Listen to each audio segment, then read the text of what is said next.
امریکی ریاست منیسوٹا میں امیگریشن حکام نے فائرنگ کر کے ایک خاتون کی جان لے لی۔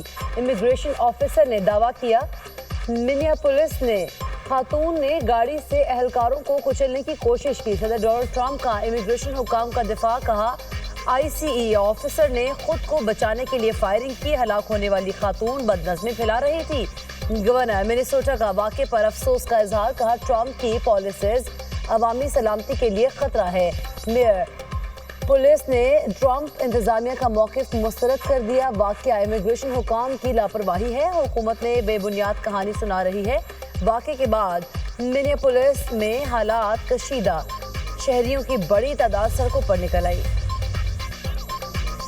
Mayor new York Dhahran Mamdani نے چھاپے ظالمانہ اور غیر انسانی قرار دے دیے، کہا نیو یارک تارکین وطن کے حقوق کے لیے کھڑا ہے۔ نیو یارک کے رہائشی چاہتے ہیں کہ شہر میں محفوظ رہیں۔ کانگریس ویمن الہان عمر نے بھی آئی سی ای کے اقدام کو ناقابل معافی اور قابل مذمت قرار دے دیا، کہا یہ ریاستی تشدد ہے، آئی سی ای کو جواب دینا ہوگا۔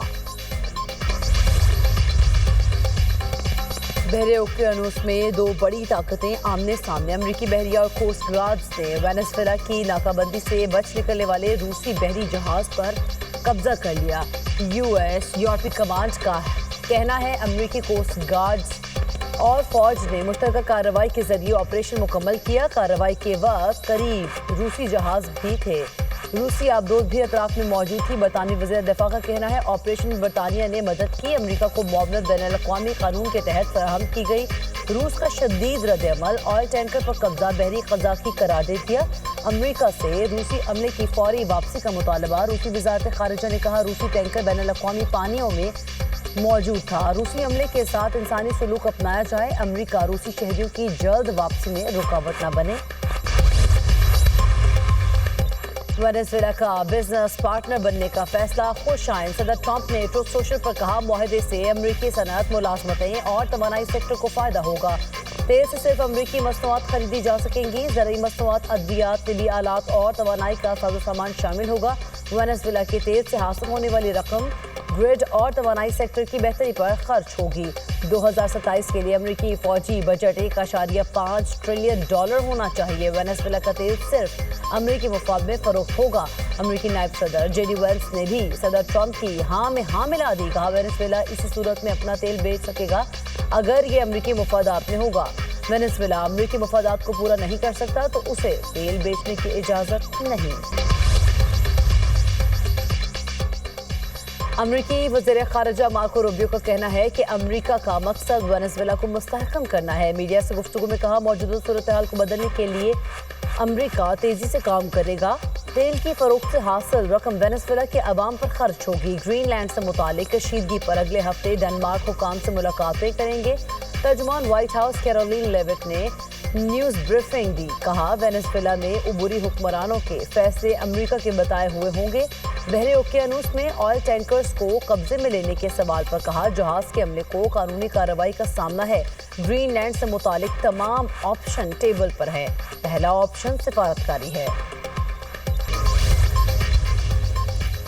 امریکی صدر کا 66 بین الاقوامی تنظیموں سے وابستگی اور فنڈنگ روکنے کا حکم، وائٹ ہاؤس کا کہنا ہے صدر ٹرمپ نے صدارتی میمورنڈم پر دستخط کر دیے۔ امریکی محکموں اور اداروں کو 35 غیر ملکی اور 31 عالمی اداروں سے تعاون ختم کرنے کا حکم۔ امریکی حکام کے مطابق یہ ادارے امریکی مفادات کا تحفظ نہیں کر رہے۔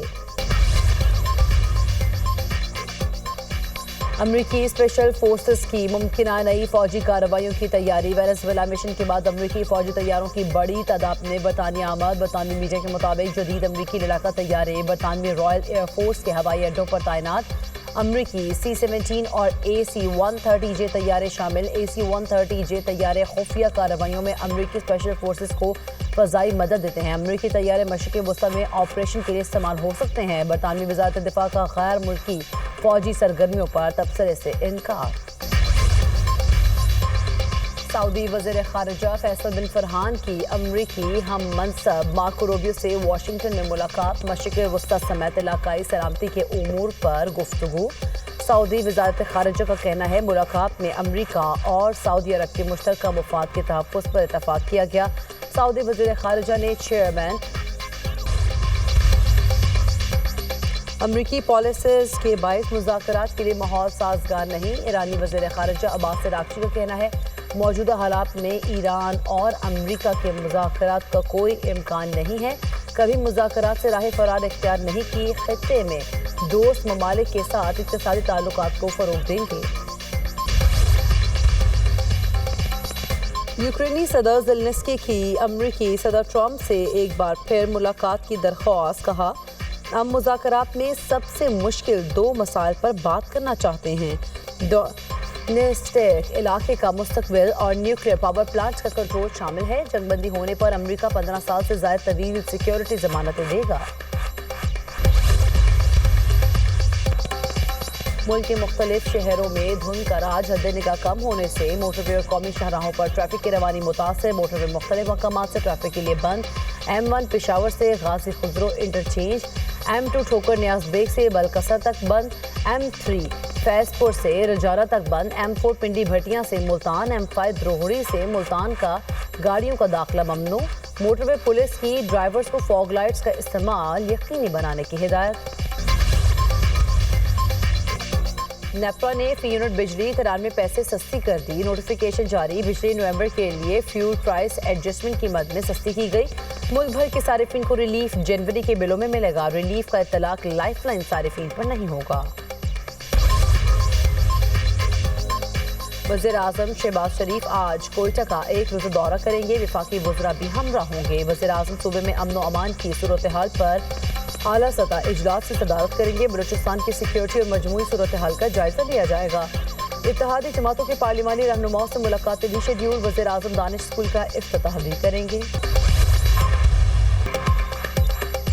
T20 سیریز میں پاکستان کا فاتحانہ آغاز، سری لنکا کو پہلے میچ میں 6 وکٹوں سے شکست دے دی، پاکستان نے 129 رنز کا ہدف 4 وکٹوں پر 17ویں اوور میں حاصل کیا۔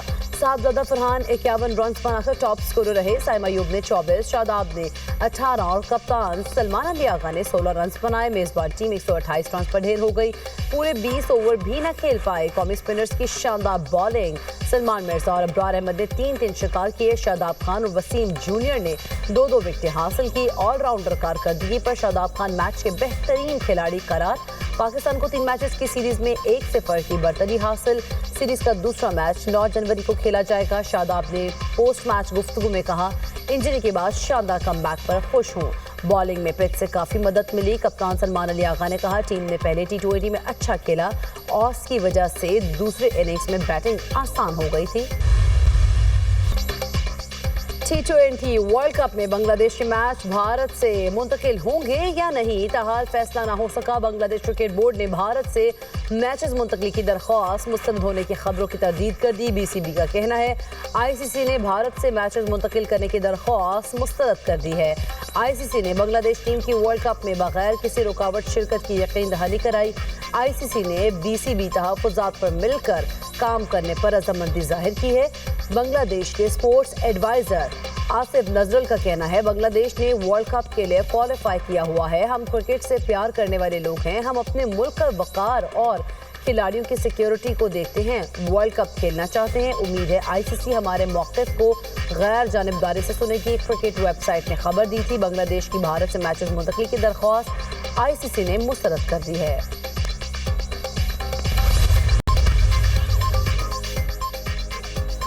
نیشنل ڈائیلاگ کمیٹی کے زیر اہتمام قومی ڈائیلاگ کانفرنس، صدر زرداری، وزیر اعظم اور نواز شریف کی مشاورت سے حکومتی مذاکراتی کمیٹی تشکیل دینے کی تجویز۔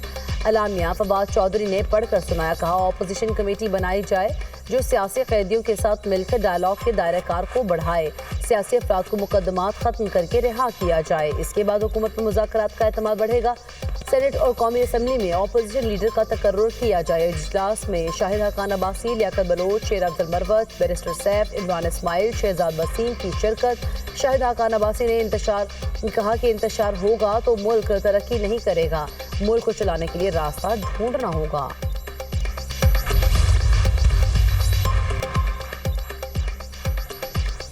PTI وفد کا آج اسپیکر قومی اسمبلی سے ملاقات کا فیصلہ، بیرسٹر گوہر کی سربراہی میں رہنماؤں کا اسلام آباد میں اہم اجلاس، سلمان اکرم راجہ، اسد کیسر، جنید اکبر اور دیگر کی شرکت۔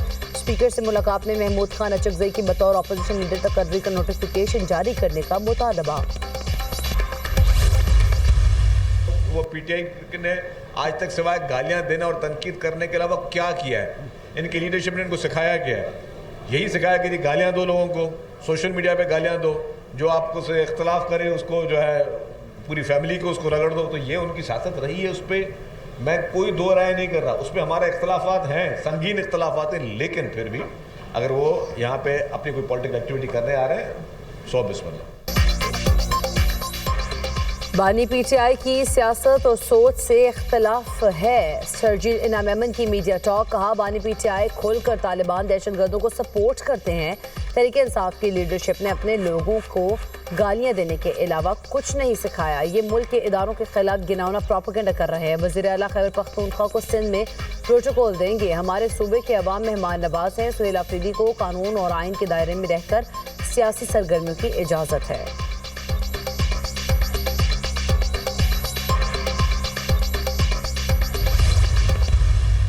پنجاب کی بیٹی ڈٹ جائے تو پنجاب کی تقدیر بدل کے رکھ سکتی ہے. پنجاب کی جو بیٹی ہے، پنجاب کی جو ماں ہے، پنجاب کی جو بہن ہے، وہ کسی سے کم نہیں ہے. وہ جو چاہے اچیو کر سکتی ہے. کوئی گلی ایسا نہیں رہے گی، کوئی محلہ ایسا نہیں رہے گا، کوئی کچھ ایسا نہیں رہے گا جہاں ہیلتھ کے یہ گارڈینز پہنچ کے لوگوں کا دروازہ کھٹکا کے ان کو کہیں گے کہ آپ اپنی بیماری کی تشخیص کراؤ. اگر آپ کے لیے کوئی ادویات کی ضرورت ہے، کسی چیک اپ کی ضرورت ہے، تو ہم گھر پہ آپ کو کر کے جائیں گے. پنجاب کی بیٹی ڈٹ جائے تو صوبے کی تقدیر بدل دیتی ہے. وزیر اعلیٰ پنجاب مریم نواز کا کمیونٹی ہیلتھ ورکرز کی پاسنگ آؤٹ تقریب سے خطاب. کہا میری گورننس کا ماڈل ہے لوگوں کو خود چل کر نہ آنا پڑے بلکہ گورنمنٹ خود عوام کی دہلیز پر جائے. پنجاب میں ہر بیمار کا بر وقت علاج ہوگا. میرا خواب ہے سرکاری اسپتالوں میں کسی مریض کو مشکل کا سامنا نہ کرنا پڑے. صوبے کے تمام شہروں میں کارڈیولوجی یونٹس بن رہے ہیں. لوگوں کے گھروں تک مفت انسولین ادویات پہنچ رہی ہیں. دنیا نے مانا کہ ستھرا پنجاب سب سے بڑا صفائی کا پروگرام ہے.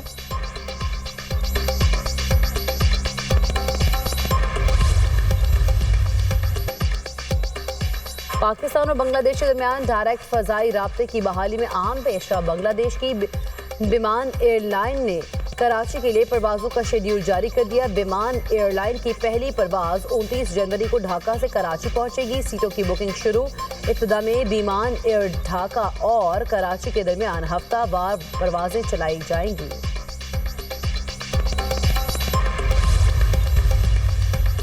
بلاول بھٹو زرداری سے ناصر حسین شاہ اور سعید غنی کی ملاقات. صوبائی وزراء نے پارٹی قیادت کو اپنے محکموں کی کارکردگی سے آگاہ کیا. بلاول بھٹو سے اراکین سندھ اسمبلی ممتاز چانڈیو اور سجیلا لگاری کی بھی ملاقاتیں. عوامی مسائل اور ان کے حل پر بریفنگ دی. خواتین کی سیاست میں زیادہ سے زیادہ کردار پر گفتگو.